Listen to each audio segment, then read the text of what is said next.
Welcome to our training today. My name is Isaac, and I'm going to take you through our training. We're going to start here in about a minute and a half. So, thank you again for joining us for this live stream. It's going to be fun, and I'm not sure what is it you are expecting from our training, but whatever it is, I think it's going to be great for you being able to hang out with us. If you have any question, write it down, or you can put it on the chat. I'm going to be introducing you to a few people that are helping me to monitor the chat. So thanks again for being here. It's going to take about 45 minutes to an hour for us to go through this training, and then we'll do a Q&A, and then we'll move from there.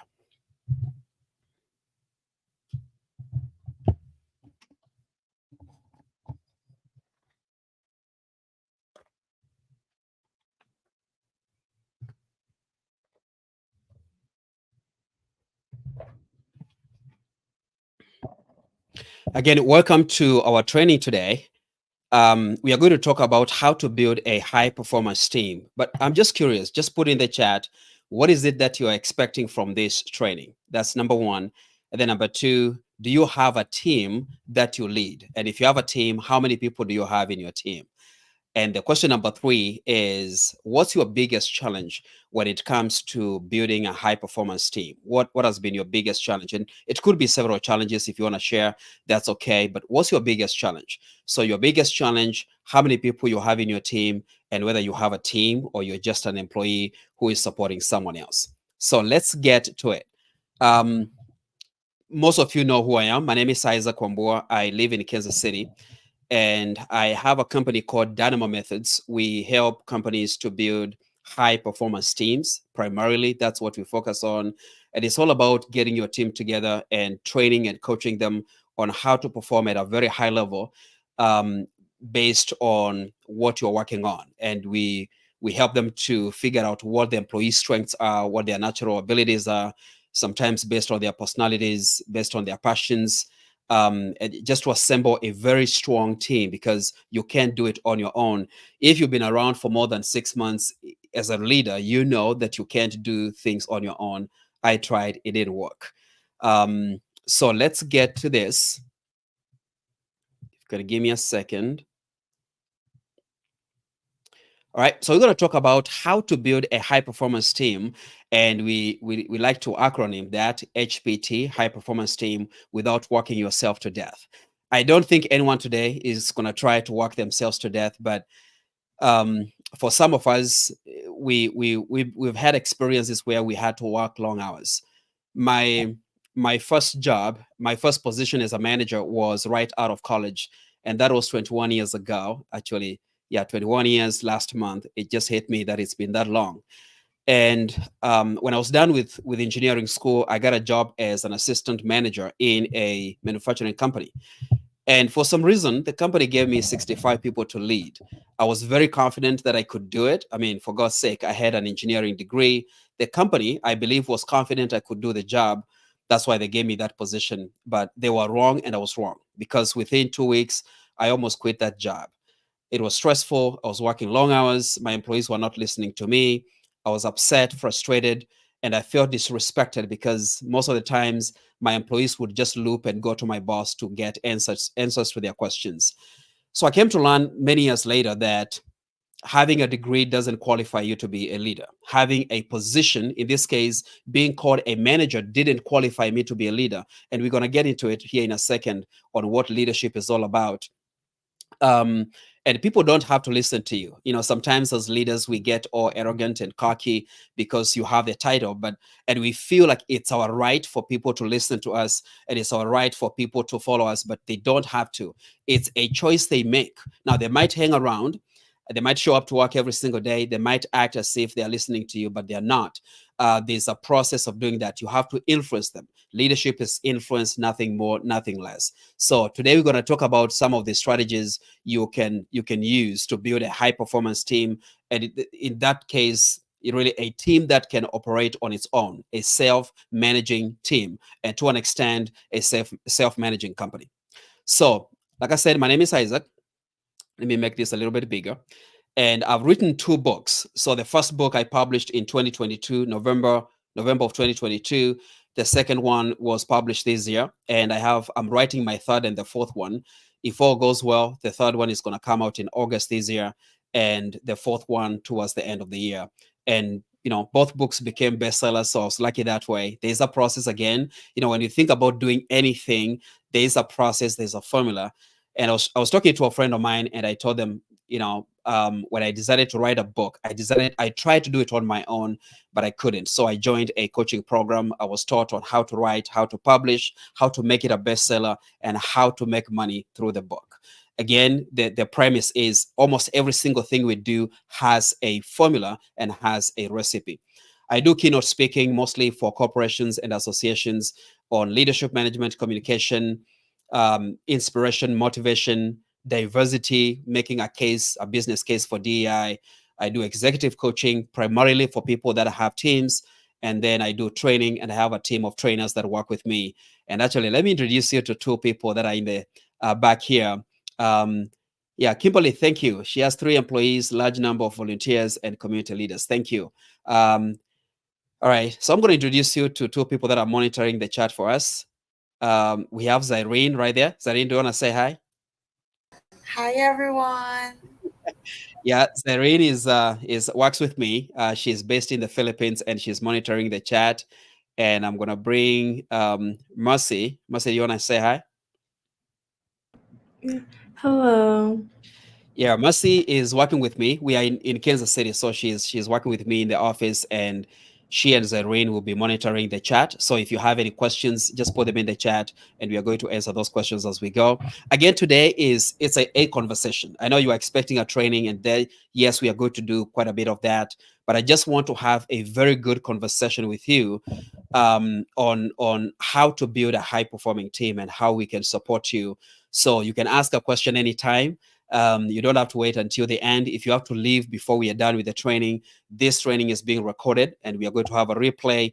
You can use it for yourself. You can share with your team.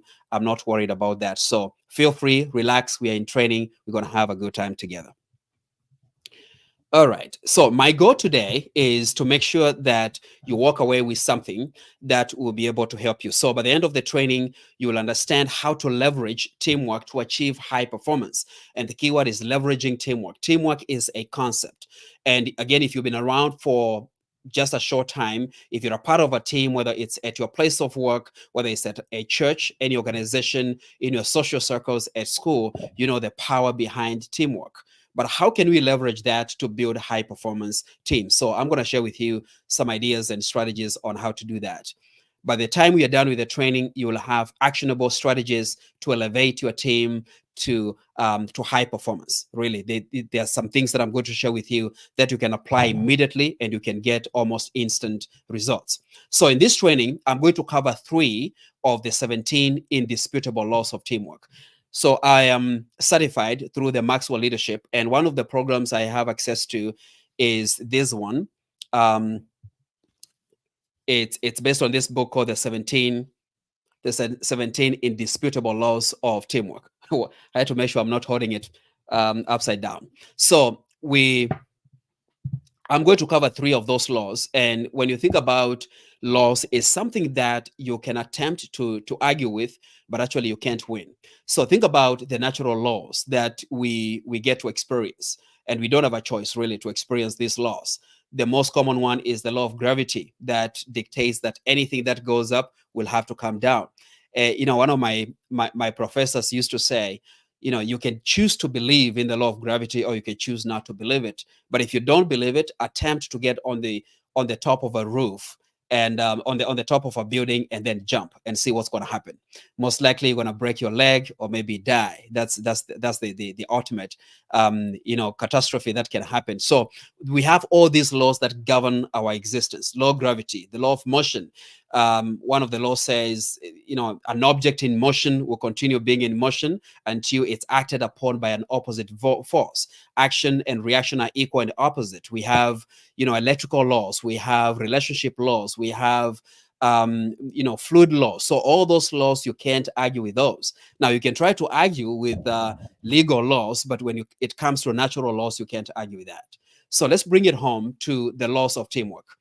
These are not the only laws, but these have been found to be very efficient. If you apply these, you are likely to build a high performance team. If you ignore them, most likely you are going to struggle. So we are going to cover 3 of those laws because, again, we can't cover 17 laws in just an hour, or the time that we are going to be here together. But again, towards the end, I'm going to give you an opportunity to, if you want to work with us, so we can go through the other 14 laws and many other programs that we have. All right. So if you stay until the end, I have a special bonus for you that you're only going to get if you stay towards the end. And trust me, it's a good one. So what makes this training different? And people get to ask me this question: what makes this training different? Just last week, we were sending out messages. Actually, Zyrene and Mercy, they were sending out messages on LinkedIn, just helping me out. And someone sent me a private message, a direct message, and they said, what is it that you have that's different from what I've learned? Actually, he said, from all the things that I've learned about high performance. And he said, I have a lot of experience. And actually, he does. And this is not someone I know, but I checked them out on LinkedIn. They have a lot of experience. I believe they have a team as well. And my response was, I don't know how different it is from what you've learned and what you've experienced. What I know is that our training is based on experience, is based on real strategies. This is not based on theory. I've been doing training for 20 years. I was lucky enough, as soon as I got my first job, I became a manager, and I've been a leader since then. And I've been involved in doing training professionally. I've been training for 15 years. I've been speaking for 9 years. I have a team. So we get to work with companies. We get to hear their stories. We get to experience the challenges that they're facing. We get to work with them. So the training that we are going to give you, even though it's just 3 of the laws, 3 of the 17 laws, is not based on theory. This is real training that you can apply as soon as you leave this place. So that's what I can tell you. That's what makes it different. In my career, and especially as a leader, I've done a lot of things wrong, a lot of them. Again, I told you my story about my first job as a manager. I didn't stay in that company for long. Within a month, I quit that job. I went to another company, and like any other good employee, I blamed the company for my problems, because in my head I was like, I have a degree, an engineering degree for that, for God's sake, and you gave me a team, you should support me. Basically, I blamed my boss for not supporting me enough. And I went to another company, and I faced the same problems. And I made a conclusion that leadership is not my thing. Honestly, I swore that I will never be a leader again. And I was like, I'm just going to be an engineer. That's what I went to school for. So I went to another company, and I got a job as a systems engineer. And I did it for a year and a half. Then I got a chance to move from Kenya. That's where I grew up. And I moved to the States. That was in 2007. And went to school, did my grad school. And before I was done, a huge organization came to school to recruit us. And they offered me a job, paid me good money, and they hired me as an assistant manager. And I said yes. Now, I didn't think about my prior experience. I think I'd forgotten about it. It wasn't until I got into this new job here in the US, and I was struggling with the same problems. And I was like, something is wrong with me.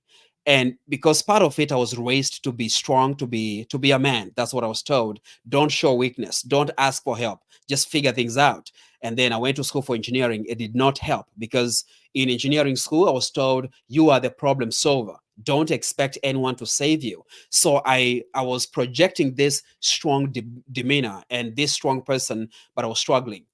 Just so you know, I had a team of 18, only 18 people. And within 5 weeks, I lost 6 of those people. And that's how I ended up working 65, 70, sometimes 90 hours a week. And one day, it was in the afternoon, really in the evening, around 4 p.m. I had a team that was supposed to come around 3:30. They had not show up. 3 of them, I believe 2 of them were family members. The other person was a friend. And we were getting busy, in the place that I was working. And some of the people had to leave for their shifts, and I couldn't hold them any longer. So they left. And I was left with 3 people. I needed to have 7 in the team. And within 30 minutes, I was like, today is going to be my last day to work here. I'm going to quit. I'm just going to push through until the end of the day, and then I'm going to quit. Within 30 minutes, those people showed up. I did not ask them, because I had made my decision. I'm going to quit. So there was no point of asking them why they were late. And the pressure was so much. I went to the office and I decided to call my boss to tell her that I can't do this anymore. So I called her and I told her I'm struggling. I've been struggling for months. I can't find good people. I don't have enough employees. Nobody's listening to me. And all she said was, Isaac, I know you are struggling. And it took me back to my first job as a manager. And I was like, it's happening to me again. I have a manager who doesn't care. I have a boss who is not willing to help me. And then I asked the question, I said, if you know I'm struggling, how come you haven't helped me? And she said, because you haven't asked. And I said, what do you mean? She said, you only get what you ask for. You've never asked for help. I know you've been struggling. I've been driving by. I see how busy you are. I know that you don't have enough people, but you've never asked me. Even when we meet, when I ask you how everything is, you say everything is okay. You've never asked for help. And that caught my attention. It was a light bulb moment for me that you only get what you ask for. And then also, strength is not shown in doing stuff on your own. It's not trying to do everything yourself. You have to ask for help. So that's one of the biggest mistakes I made in the beginning, not asking for help, not sharing what I'm struggling with. And I hope you're not in that position. And if you are, I think it's about time you get over that. There are so many other benefits when you cross to the other side. I've done a few things right. Since then. And again, fast forward, my boss, after we had that conversation, I did not quit the job. So she told me, Isaac, I'm going to coach you. I'm going to teach you how to lead, how to communicate, how to resolve conflicts, how to deal with people, how to calm down customers when they're mad. And that's what she did. For 2 weeks straight, she showed up at our office and she coached me. She showed me how to do all those things.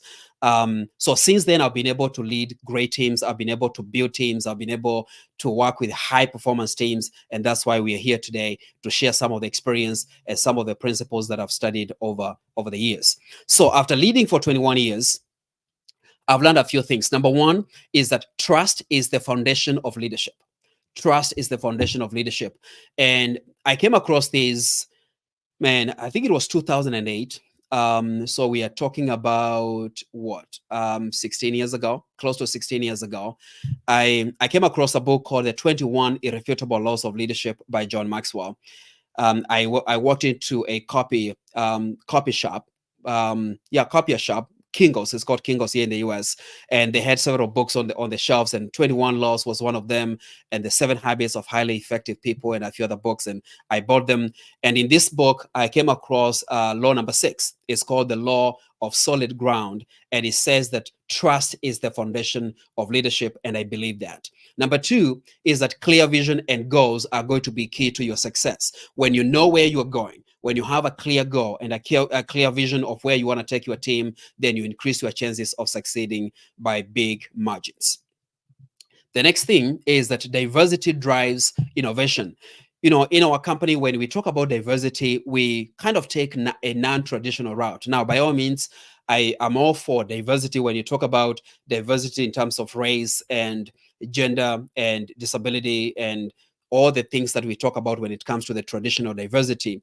But in addition to that, we also give it a different twist. We do what we call making a business case for DEI, which is diversity, equity, inclusion, and it's looking at how different are the people in your team. They are from different generations. We have the 5 generations right now as we speak. We have the silent generation, we have the boomers, we have the Gen Xers, we have the millennials, we have the Gen Zs, and I believe there's another one coming up into the workforce as well. All those people look at things differently. They think differently. They operate differently. They have different perceptions. They have different strengths.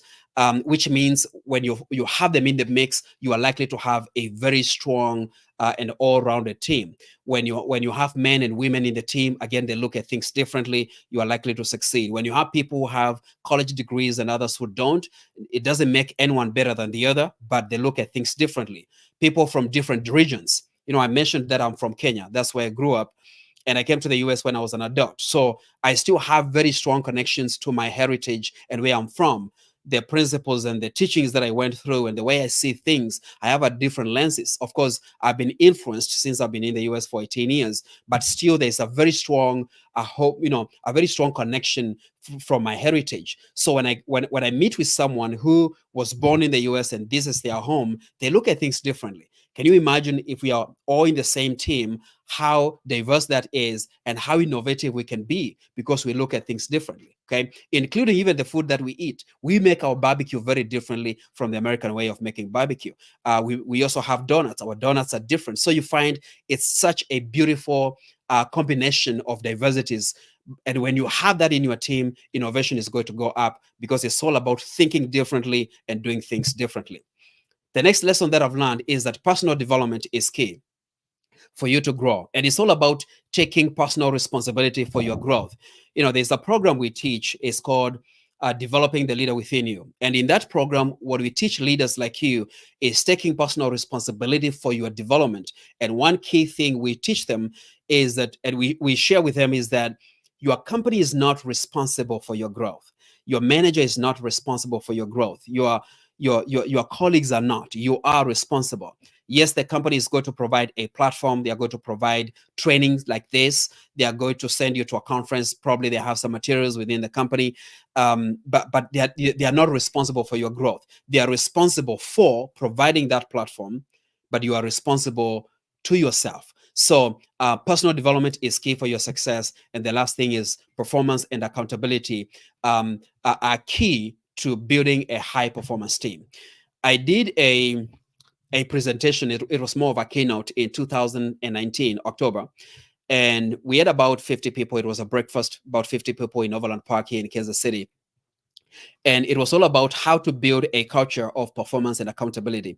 And we had just developed that program. I didn't know how people are going to receive it, but it got so much interest from a lot of people. Specifically, there's a lady called Christine. She runs a large construction company, and she came to me and she said, this is what we've been missing because we've built a great culture. People like it here.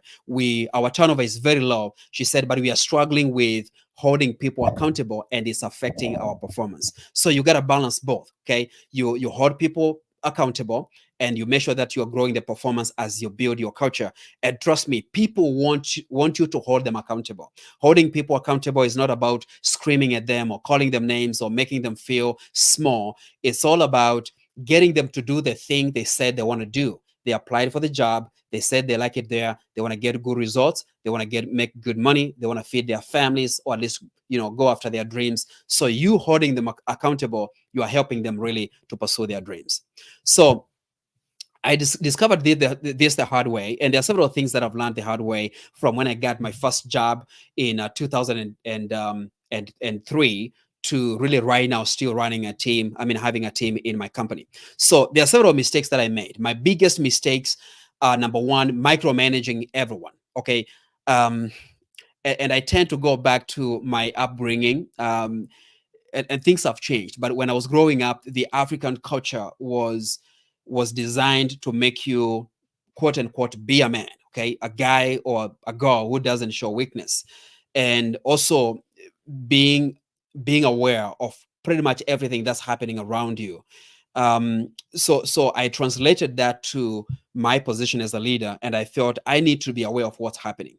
Okay, I need to be in charge of the schedules. I need to be in charge of the time offs or the vacations. I need to be in charge of the procurement and the supplies and everything. And that's way too much. And I wanted to be in charge of the training. So micromanaging everything is one of the biggest mistakes I made, and I believe that's why my people are not very happy, especially my first position here in the US.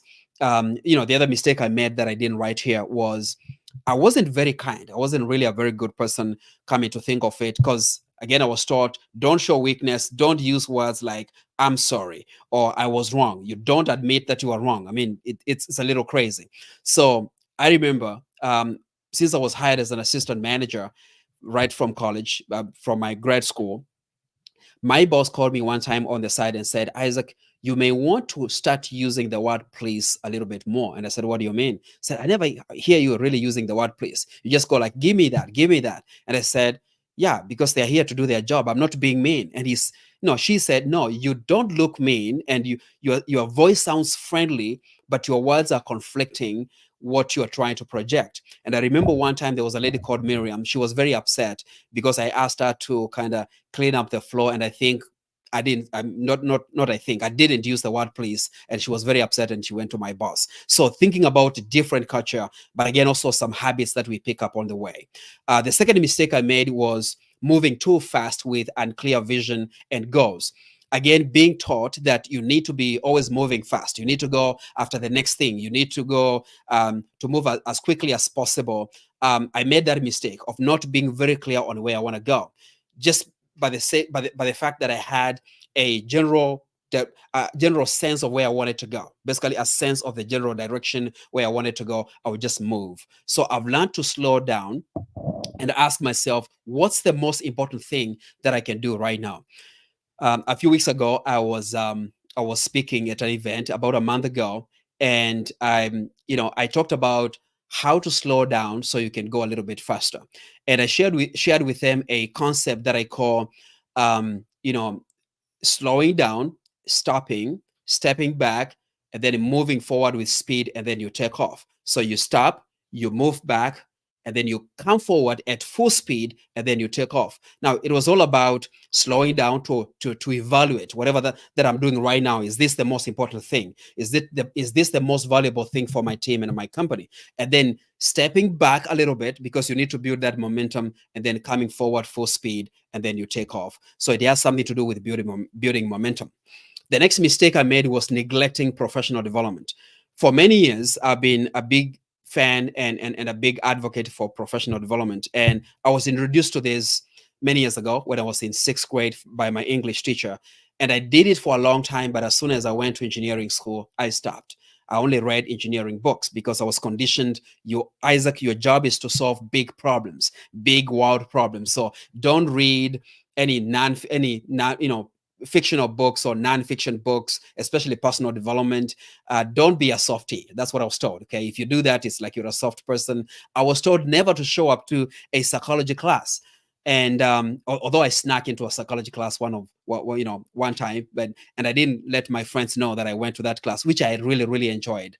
But the point is, when you neglect professional development, it's going to affect you. So there was a gap of about 7 years that I didn't develop myself, but when I picked it back up, I knew how bad I needed that. So don't do that. And the last mistake I made was yelling at everyone on my way. Naturally, I'm not an aggressive person. I don't like to yell, but I believe it was potentially because of the pressure that I was under. I found myself just yelling at people.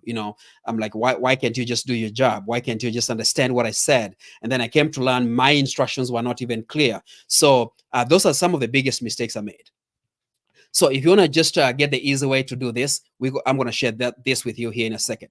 So let's go through the three laws that we are going to cover today. And like I said, there are 3 of the 17 indisputable laws that we get to cover in this program. The first one is called the law of significance, and we're going to cover that, go deeper into that here in a minute. The law of the big picture and the law of the niche.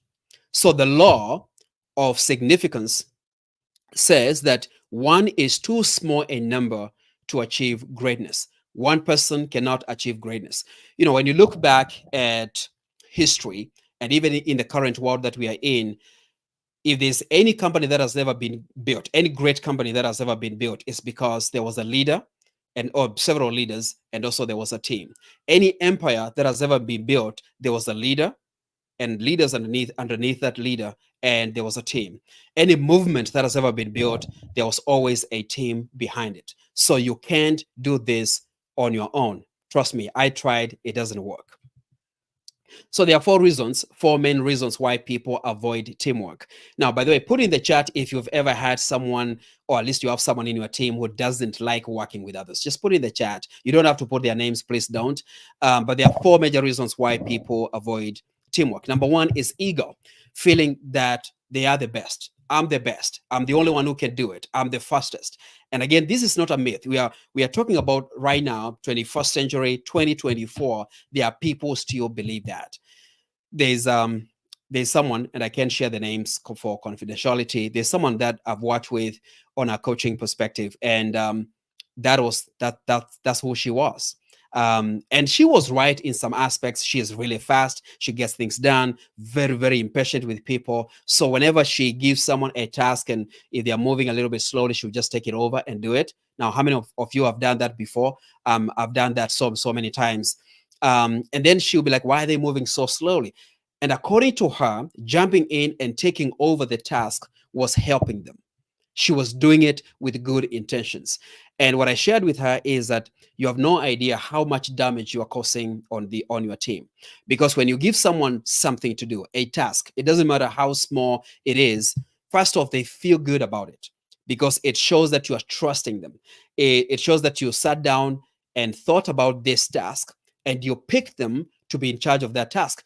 And that makes them feel special. Now, that's not what you are trying to do, but it actually makes them feel special. So when you take it back, guess what you just did? You messed up all the goodwill that you had built with that particular person. Now, by all means, if they're not doing the task right, there's a process of reassigning that to someone else or helping them to get it done or partnering with them to get it done. But don't just snatch it and think that's a good thing for them. The second reason people don't like being a part of a team is insecurity. There are so many people out there that are afraid of having team members in their teams, and especially if you have highly gifted and highly talented individuals in your team. First off, it is a good thing to have highly gifted people, highly competent people that are driven. But there are some leaders that are just very insecure. So if they feel someone is likely to take over their position, or the top leadership or their bosses, their boss is going to see potential in this person, they might get rid of them. First off, there's good news for you. Good news is that if you have someone who is driven and they want to get the job done and they're quite gifted and talented, that's a good thing for you because you can easily build a high performance team and that person can help you. The bad news for you is that if you don't develop this person or the people that you feel that you are insecure about, you're going to be replaced anyway because you can't stop those people. Your company is going to see that you are being insecure. You are likely to be to pay so much attention to try to shield yourself and protect yourself. That means your performance is likely to go down, and probably that's going to be the reason why they are going to get rid of you. So the best thing you can do for yourself is to develop yourself, to grow yourself, become a better communicator, a better leader, a better negotiator, a better persuasive, a more persuasive person, a better leader really for your team, so you can either rise up above the ranks, or if you want to leave the company, you can do that. Because again, who wants to stay in the same place? But yeah, insecurity is one of the reasons why people don't like being a part of a team. Number 3 is ignorance. And I wrote there, I know it all. There are people who believe, and they truly believe this, that they know it all. They have seen it all. They have gone through it.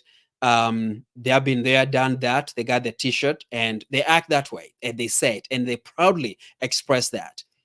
um, this will sound really bad, but those people are going to be obsolete. They are going to be to become irrelevant because nobody knows it all. The world is moving so fast, you can't know it all. You have to keep on growing yourself. So it's a high level of ignorance. It's more like being so naive as a leader, thinking that you know everything. There's a training I did actually last month in May, the first week of May, and it was for high level, really high ranked CEOs. Um, and we got talking about different generations working together. And one of the things we established is that in a company that's trying to, of course, build high performance teams and try to go to the next level and manage change, because again, most of the companies go through change a lot, you have to have some kind of mentorship.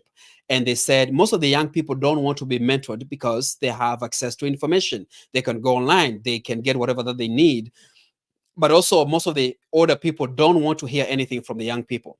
So what we established was that there needs to be back and forth mentoring. And I shared with them a concept called reverse mentoring, where traditionally the older people, the more experienced people, get to mentor the young ones, or those that are upcoming leaders. But reverse mentoring is when a relatively more experienced person, relatively older person, gets mentored by a younger person because they are bringing a different perspective. Truth be told, younger people, they are really good and fast with technology, good ideas. They have access to information. They can digest it very fast, more than you can imagine. I'm not that old, but hey, they challenge me as well. Right now as we speak, we have Mercy in the office that I introduced you to, and Mercy she's challenging me a lot.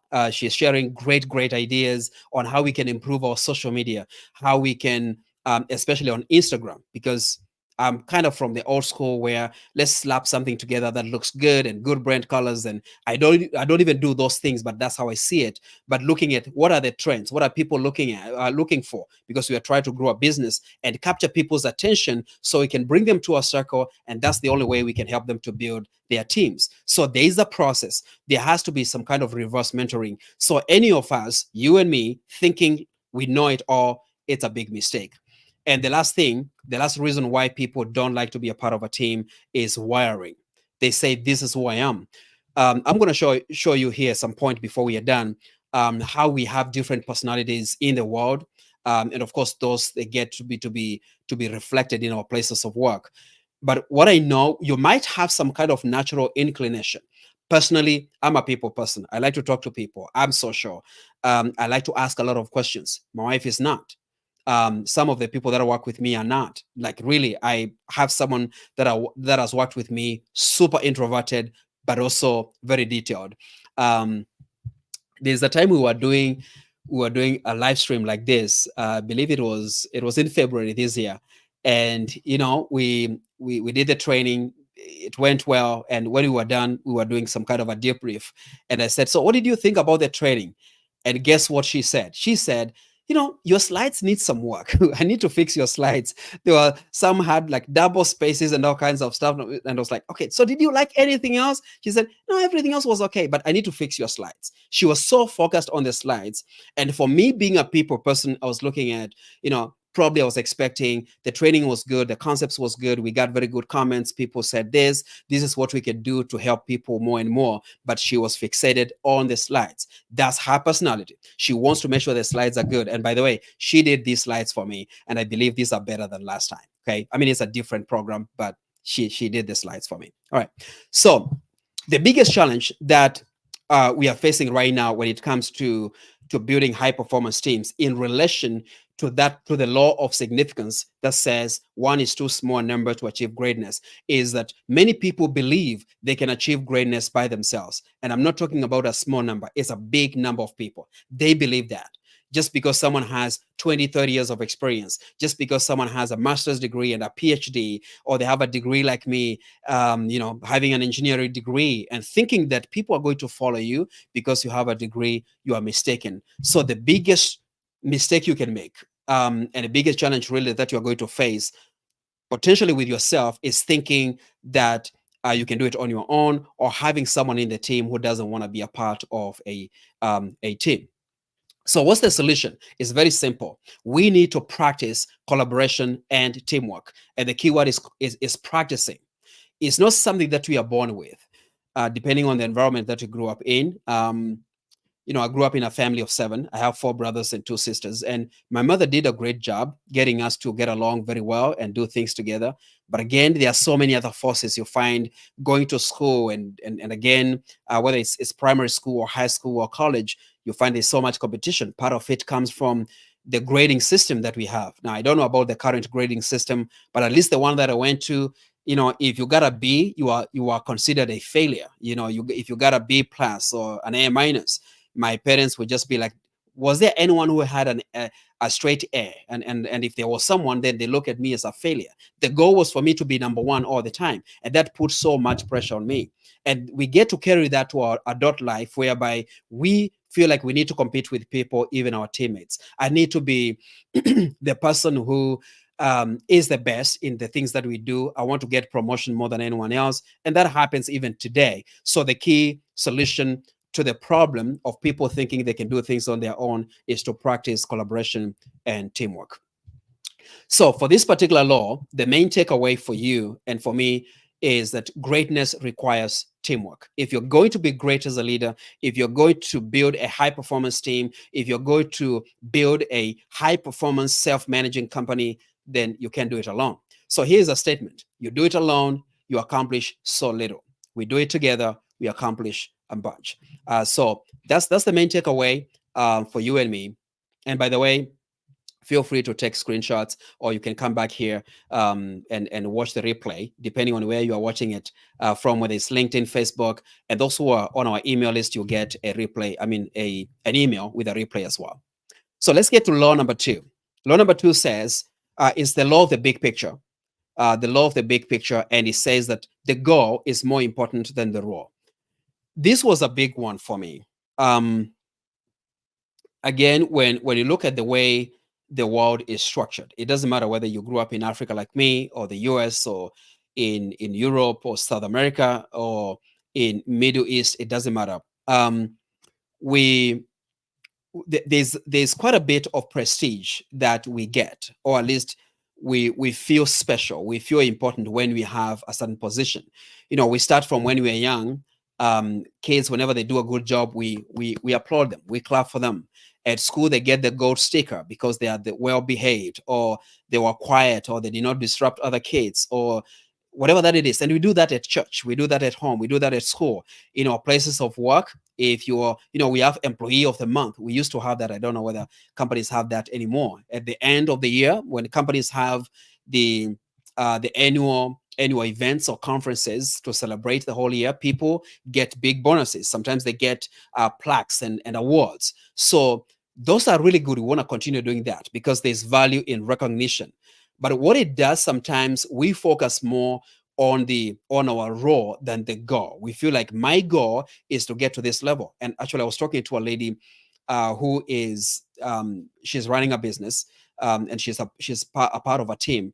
And when I asked her, that was about 6 weeks ago, and I said, if you are to pick one thing, what's the ultimate goal? And what she said, I want to be at this level within 2 years. Level at this to, she talked about the level. Now, that's important by all means.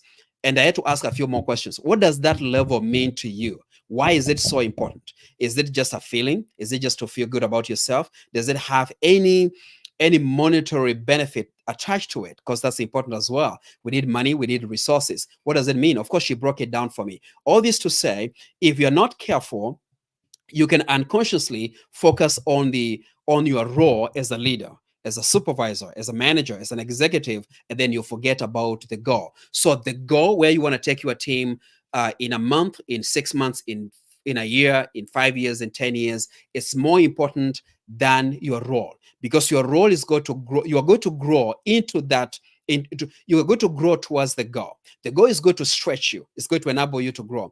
I was listening to someone yesterday, a great speaker, high level speaker. And we are talking about someone who gets paid 50 grand to speak for an hour. That's how good she is, probably way more than that. And she shared her story on how she almost quit. She was working in this major company and they were going through a major changes. And she thought about quitting because it was too much.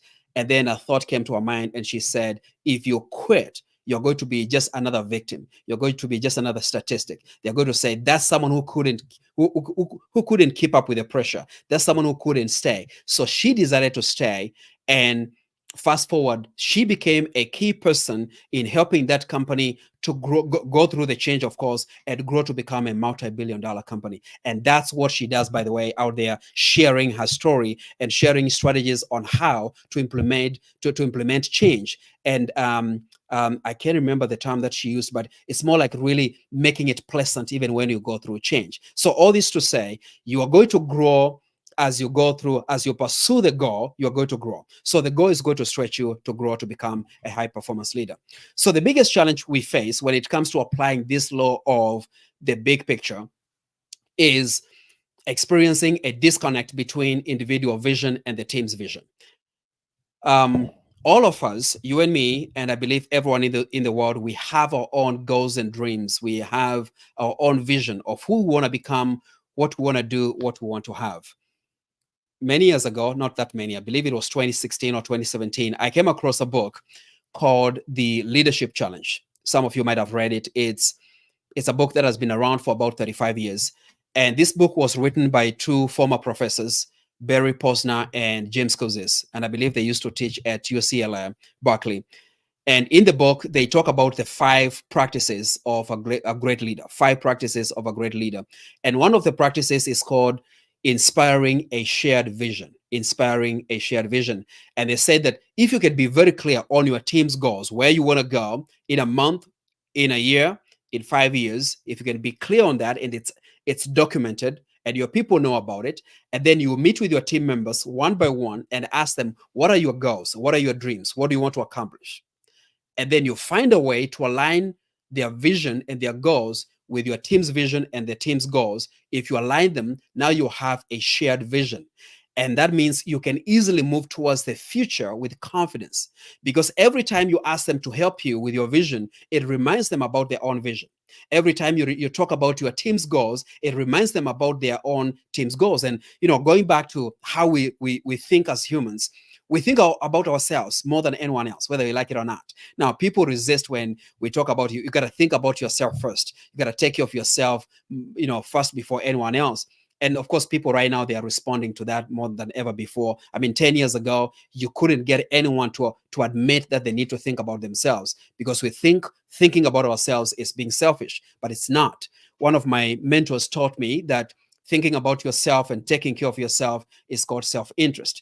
But from a human perspective, think about it. When you wake up in the morning, what's the first thing that you do?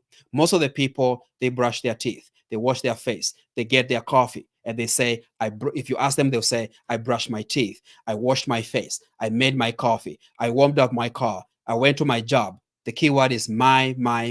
You're talking about yourself. It doesn't make you selfish. It just means we think about ourselves more than anyone else. And that's a natural worry. That means you as a leader, if you can find a way to get your team members to think about their goals and their dreams, if you can remind them that, it means they're going to respond to your team's goals and dreams. That's just how it is. I taught this concept a few, I think it was about 2 months ago, and someone raised their hand and they were like, so do you have to go back to school and become psychologist? And I said, no, you don't need to. By all means, having a psychology degree is a good thing, but you just need to slow down and watch people, observe them, get to know the things that make them happy. People like to hear their name being mentioned. People like to talk about their dreams. That's why if you've been trained very well, if you can ask the right questions, then you're always going to connect with people. And that's another training we do on how to connect with the people at a deeper level. But you don't need to go through the whole training. You just need to understand people care about their dreams more. People care about their dreams more than they care about your dreams. They care about themselves more than they care about you. So when you understand that, you're not going to take offense when they're asking for a raise. You're not going to take offense when they ask to be transferred to another department that potentially is going to pay them more. You're not going to be offended when they say, I got another job somewhere else because I'm trying to grow myself. So what's the solution for this challenge that we have? It's very simple. We just need to align individual goals and dreams with the team's vision. I think I just talked about that comprehensively. If you can find a way to align them, then most likely you're going to be in a good place. So what's the biggest takeaway for this law of the big picture? The main takeaway is understanding and committing to the team's vision is crucial for high performance teams. So if you can get your people, number one, to understand, and they can only understand if the goal and the vision is clear. I shared with you one of the biggest mistakes I made was moving towards an unclear vision and goal. First off, it's very stressful. Think about the last time you drove to a location that you've never been. Could be a different state, a different city. And most of the times before we travel, we need to know where we are going. We get the address, we plug it in on a GPS, and then we start driving. So think about the last time you went to a place. It doesn't have to be that far, maybe 20, 30 minutes out. And you didn't use a GPS because you thought you knew where you were going. And then you get to that place and you're like, okay, I can't see the building that was here 5 years ago. It looks like the streets are different. Looks like there's a lot of construction. For about a microsecond, we usually freak out because all of a sudden we don't know where we are going. There's no certainty anymore. And it gets worse when you look at your phone, probably if you're using your phone and you find you don't have a signal, so you can't call anyone, or you can't plug it in the GPS, or you even don't have the address because you told the person, I know how to get to your house. So it can be very stressful. It's the same thing when you don't have a clear goal and a clear vision for your team. It's going to be very stressful because almost every single day they're going to be questioning, where are we going? What are we doing today? And that waste time. They're going to be coming to you all the time, most likely. That means it's likely to irritate you, and now you lash out, and then you feel bad because that's not who you are as a person. All this to say, you need to have a vision that's very clear and goals that are very clear, and that's how you can get your people to understand those goals and visions. And then the second part is to get them to commit to that vision and that goal. Your people, your people are not going to commit to a goal and a vision that you are not committed to. And you don't need to tell them. You can talk about it all day, but they can feel it, they can see it. Do you show up on time? Do you do what you said you're going to do? Are you sticking with it? Are you finding resources for them? Are you going through the change that you're going through with perseverance and with a positive attitude? I mean, are you potentially one of those whiny and complaining leaders? Honestly, if you're one of those, we can't call you a leader, because a leader is always leads, not always, most of the times they lead with the positivity. So what kind of a leader are you? And are you committed to the vision and the goals that you have for your team? Understanding and committing to the team's vision is crucial for high performance teams. And honestly, if you don't have people, if it's not clear to the people and they're not committed to it, you're always going to struggle and you'll always be grinding every single day. Okay, let's get to law number 3, and it will be done here in potentially about 15 minutes. The law number 3 is called the law of the niche. It says all players have a place where they add the most value. If you're a big fan of sports, or at least if you've been a part of any sports or you've watched sports, teams, sports have teams, whether it's a football team, soccer team, basketball, baseball, it doesn't matter. Track and field, every single player has a place where they add the most value. One of the one of the sports I played was soccer, and I was also part of track and field. And in soccer, I was a midfielder, whereby I'm just playing from the center all the way to the front and going back and forth. Then one time, my coach put me on the side, okay, which was basically called number 7, if you're familiar with the soccer. And I really struggled because I was just used with kicking, all the way straight. But on the midfielder, you should be able to kick from the side and somehow hope that it's not going to go over the goal post, or at least you do a good job. So you can imagine if you have a team and you decide to swap them. Let's say there's someone in your team who is good with people, they're in customer service. Someone else is good with strategy. Someone else is good with research and development. Someone else is good with leading or sales or marketing. And then one day, without notice, you decide to swap them just for 5 hours. If people don't quit, they are going to lash out at you. They are going to complain because they are going to feel way off. Now, by all means, if you need to cross-train people, you need to do that, especially when you have a small team. But the point is, every single player has a place where they add the most value based on their skill level, their competence, their passions, what they're good at, and you should be able to figure that out. So let's talk about personalities, and I'm going to make this a little bit bigger so you can see. And this is one of the biggest determinants when it comes to how people sometimes act. Generally, we have 4 different personalities. Now, this is DISC, the DISC platform that helps us to assess people's personalities, and we use this for companies and teams whenever we work with them. There are several others like Myers-Briggs, there's Strength Finder, which others? There are several others, 16 personalities, but DISC is one of the main ones. So with the DISC, we have, if you can look at the screen here, we have a D, and D are people that are considered dominant. They like to move fast. They are very bottom line people. They don't care much about stories. They come out as if they're being insensitive, sometimes impatient with people. That's who they are. Naturally, that's how they are wired. Then we have the I's on the right side, and the I, they are influential, they're inspirational, they're happy people. They like to interact with people. They like crowds. Sometimes they come out as if they like attention. And people sometimes they make fun of them. I mean, we make fun of almost every single personality here. So when you look at the D's on the top and the I's, those 2 personalities, they are considered outgoing, which means they can walk into a room and talk to pretty much anyone. They can engage almost anyone in a conversation, people they know and strangers alike. That's who they are. So those are their natural abilities. And that means if we were to stop there and you say, okay, between the two of them, who do I need to drive the results? Who do I need to lead people? Who do I need to persevere? Most likely it's going to be a D. They are called drivers. And then if you needed someone who's going to make it easy for people to relax. If you are going through a tough time, who's going to create a light moment for everyone to feel okay, and maybe give them some gifts, maybe bring some coffee, just to make people feel okay. The small stuff that matter most likely is going to be the I. Now, when you look at bottom left, we have the C's. And C, they are called the compliant, conscientious people. They believe in accuracy. They don't like being rushed. They are very analytical people. We need those people because if you're moving too fast, you are likely to miss some important details.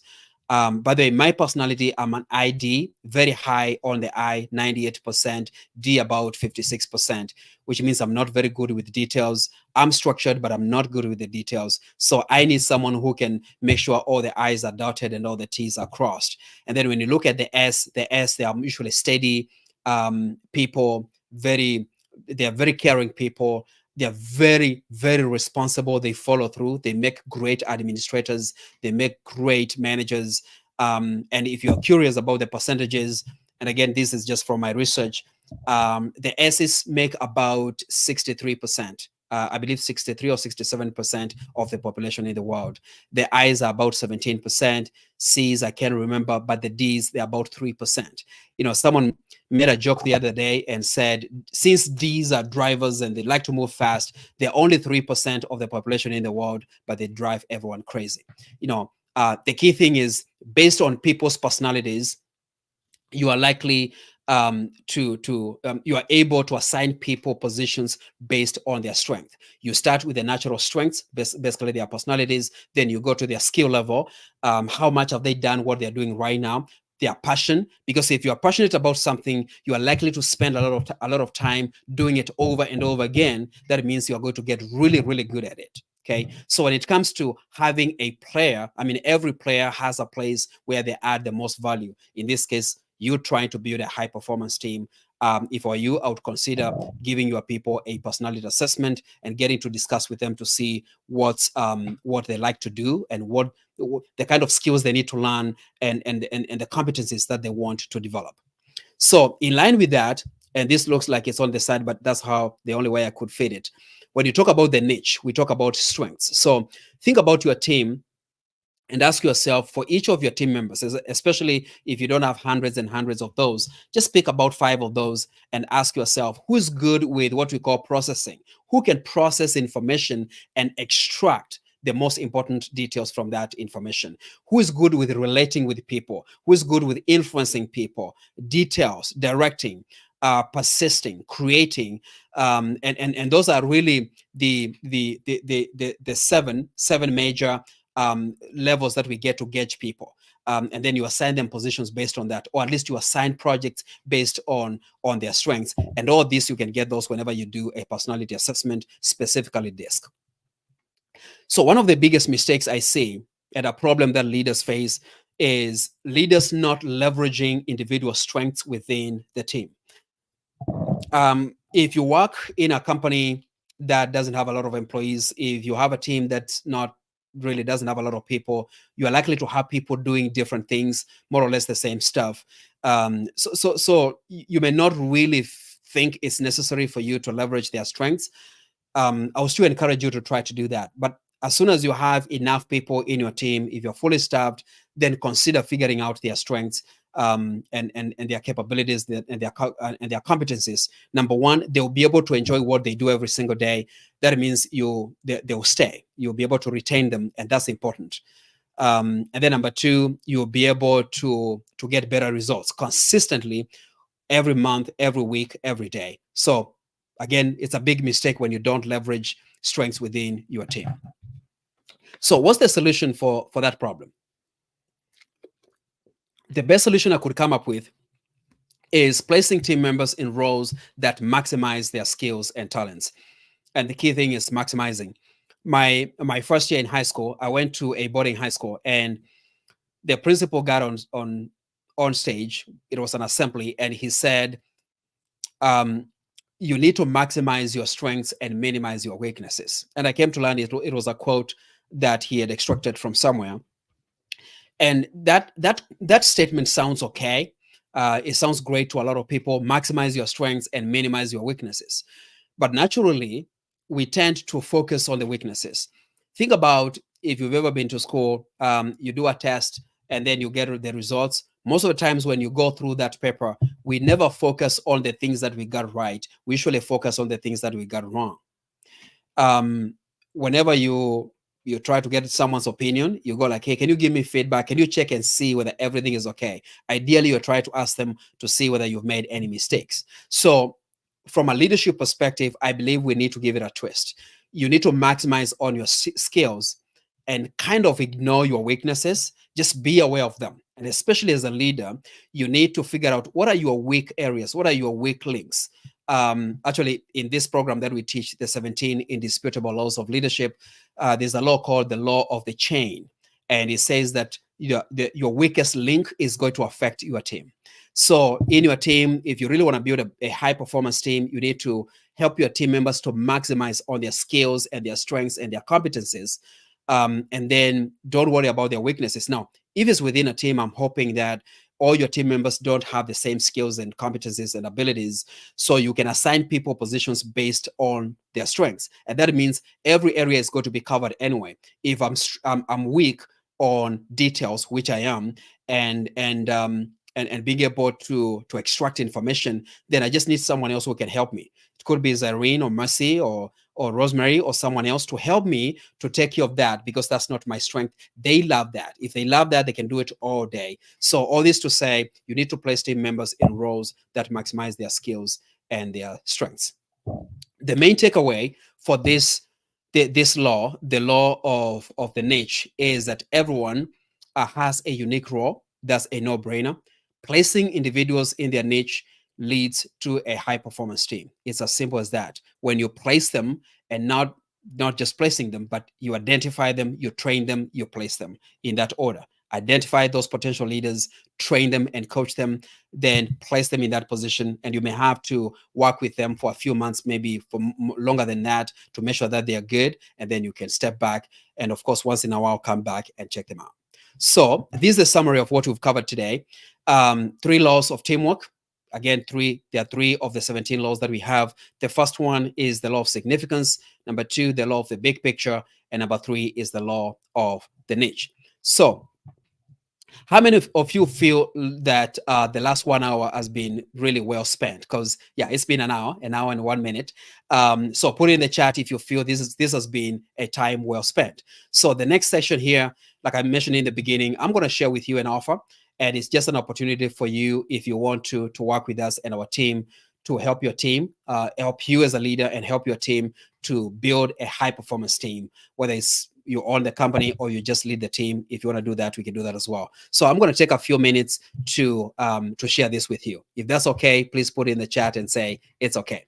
So are you ready to start your journey to build a high performance team? You know, I like being ready, and I have been accused of moving too fast, by the way. Even by my own team. It happened as recent as, I think it was February or March. We had an event, and I think I was moving too fast, and someone said, I was like, can we just have more meetings so we can slow you down? Of course, my attitude was, yeah, thank you so much. Someone said, yeah, time well spent. Thank you, Kimberly. You know, whenever someone calls us out, naturally we tend to resist. So my attitude was, I don't think I'm moving too fast. Maybe you're the one who's not keeping up. But I had to think about it, and I looked back and I was like, not everyone moves fast like me. So I've learned to slow down. But every time you ask people, are you ready? Some people go like, no, I'm not. I'm still tying my shoes. So this picture is one of my favorites. All right. So I'm going to introduce you to what I call high performance teamwork. It's a program we do based on the 17 laws of teamwork. It's a 1-day masterclass. We've done it for 2 days. And we feel that 1 day is a sweet spot. We know leaders are busy, so we do it all day, 9 to 4:30 p.m., and we just give you all that information. And of course, there's going to be some support after that. So here's 4 questions that I want to ask you. Have you ever struggled with, number 1, fostering trust and teamwork within your team? You don't have to answer that, but just that's a question you need to ask yourself. Number two, have you ever struggled with managing accountability and performance within your team? And if you have, then this program is going to be good for you. Have you ever struggled with managing diverse personalities and skills? We talked about the four personalities. We have the D's, the I's, the S's, and the C's, and there are so many other factors that go into that. The environment that you grew up in, the school that you went to, the company that you work for, the friends that you have. But again, have you ever struggled with managing diverse personalities? And then the last one, have you ever struggled with setting clear goals, setting clear vision and goals? And if you have not, are you able to keep up with those goals that you've set for yourself? I mean, this is June of 2024. Have you been able to stay on top of your goals so far? So, if you've struggled with any of those problems and any other problems, then allow me to help you to get your team aligned with the vision. We said that one of the best ways you can do is to understand your team members' vision and goals, and then make your team goals and vision very clear, and then align them. And that's how you can inspire a shared vision. We're going to help you to build trust among your team members. Again, trust is the foundation of leadership. We established that. And then also enhancing collaboration and teamwork, and then improving overall team performance. So this is what you're going to get when you sign up to this program. Again, it's a one-day masterclass, and there are several other things that are going to go into that. It's a one-day training. You're going to get a workbook that you can use. Again, you can go back and reference in the future. You can share with your team if you want. Sorry about that.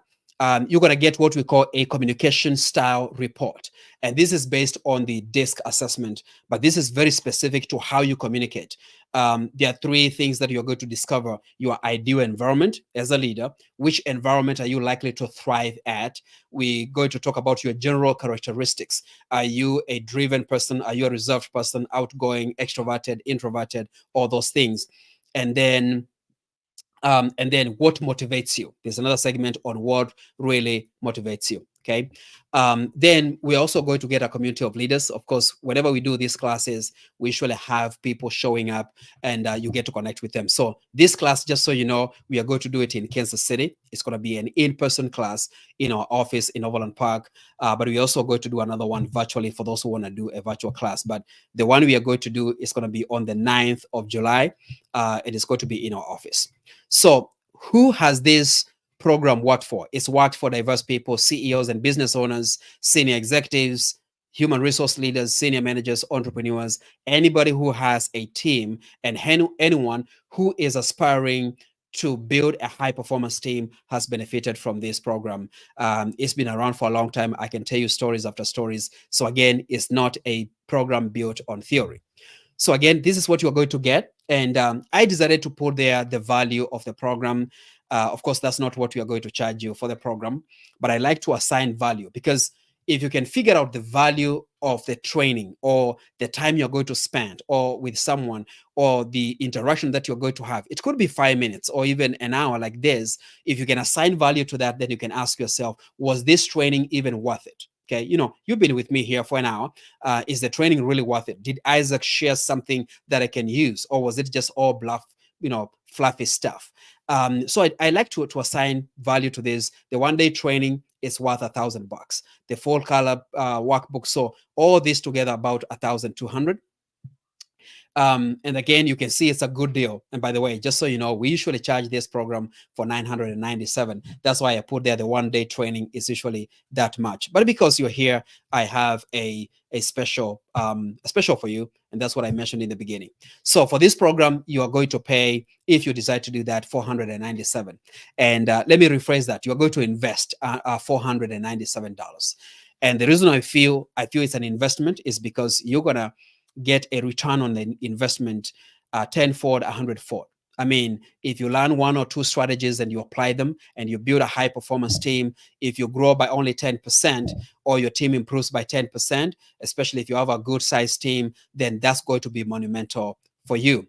So, and now, right now, you have a choice, two choices actually. Number one is to do nothing about this, and that's okay. I'm okay with that, and not take what I call the leap of faith, because if you've been in my circle, if you've been in my trainings, probably it's going to be easy for you to sign up for this program.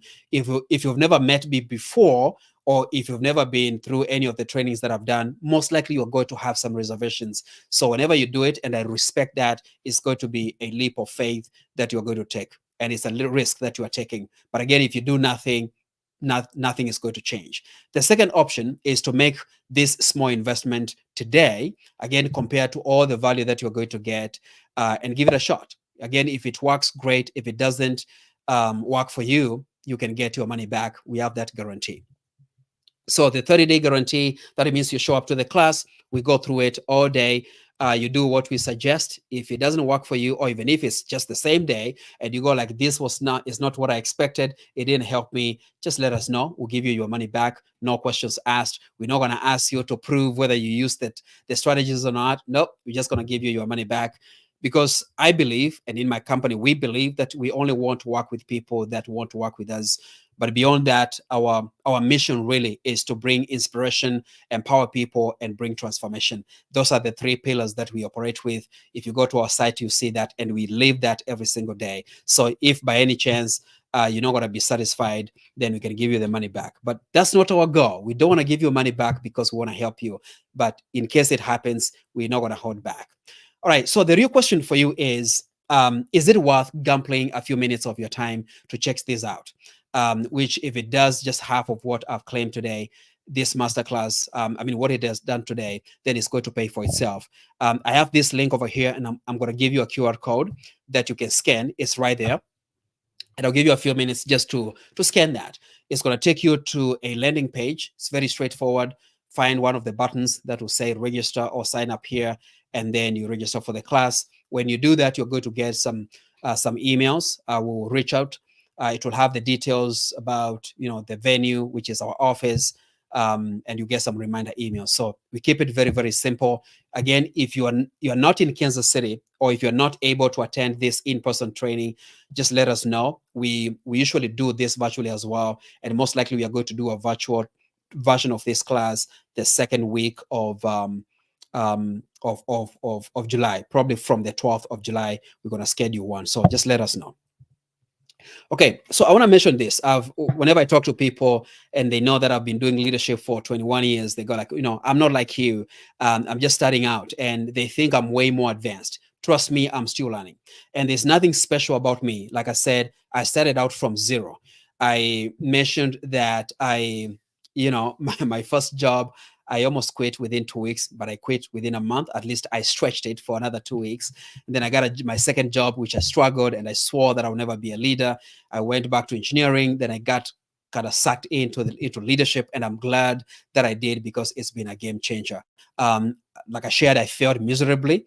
And the key thing is that we are all growing. So if you're starting out, if you're a new manager and a new leader, don't worry. Actually, I have a gift for you if you're a new leader that you are going to benefit just as a result of registering for this class. So again, that's what you're going to get. Let me get to the bonuses here in a second. You know what? I have a testimonial that I wanted to share, but let me see if it's going to play. Give me a second. It's a video that I have.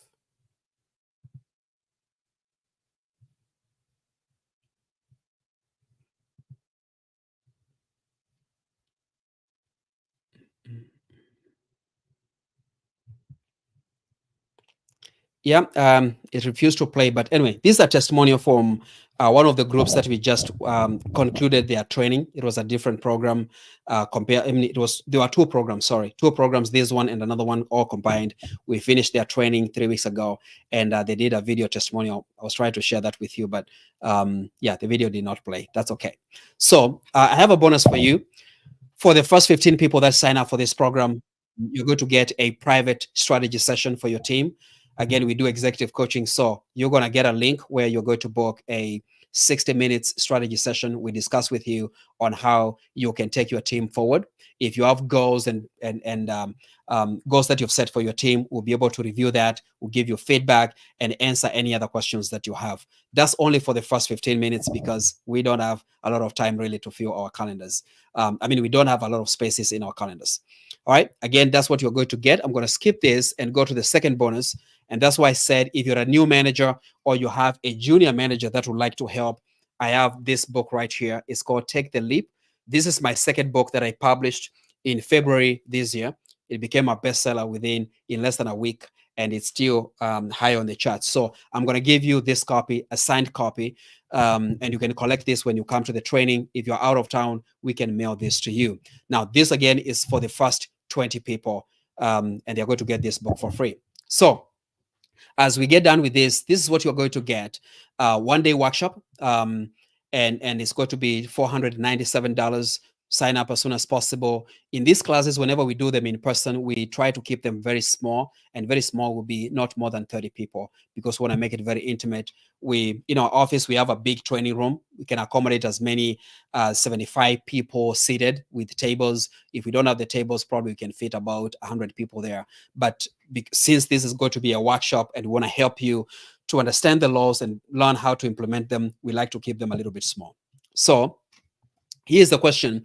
If all this training did for you was to help you build a better team, would it be worth it? And that's the question that only you can answer. If all it did for you was to minimize team conflicts, would it be worth it? And trust me, most likely you have conflicts in your team. Again, we get to work with a lot of companies and they experience a lot of conflicts. And the last thing, if all this did for you was to help you enhance collaboration and teamwork, will it be worth it? Your investment of $497 and also your time to come and spend with us. And if it is, then go ahead and sign up. If it's not, again, that's okay. You can continue showing up to our trainings. We don't mind to continue giving you value. We'll never ask you to stop, by the way, ever. We'll never, go like, hey, you've been showing up to these trainings and you never buy anything. We will never do that. So you're in our circle. You are part of our community. Keep on showing up.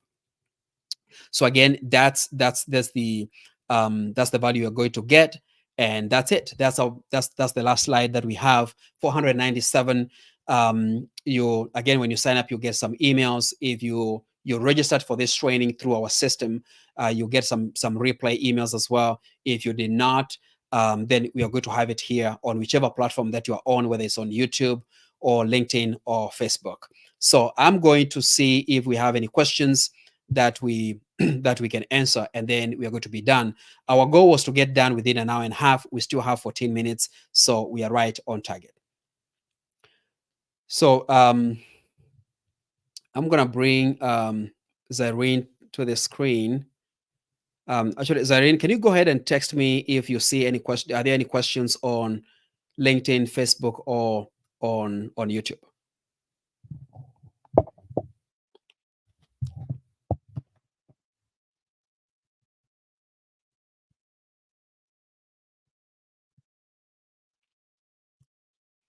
So again, go ahead and scan the QR code. If you need to get authorization from your company, you can do that. Go ahead and email us, support@dynamomethods.com, support@dynamomethods, dynamomethods.com, and we'll move from there. Yeah, some of the people need to get authorization from their companies, probably their HR director or their training director. If so they can go ahead and register you for the training. You can send them a link. The link, you can scan the QR code and forward the link to them. They can sign you up as well. It doesn't have to be your name, so long as we know who is coming, so we can prepare the materials for you.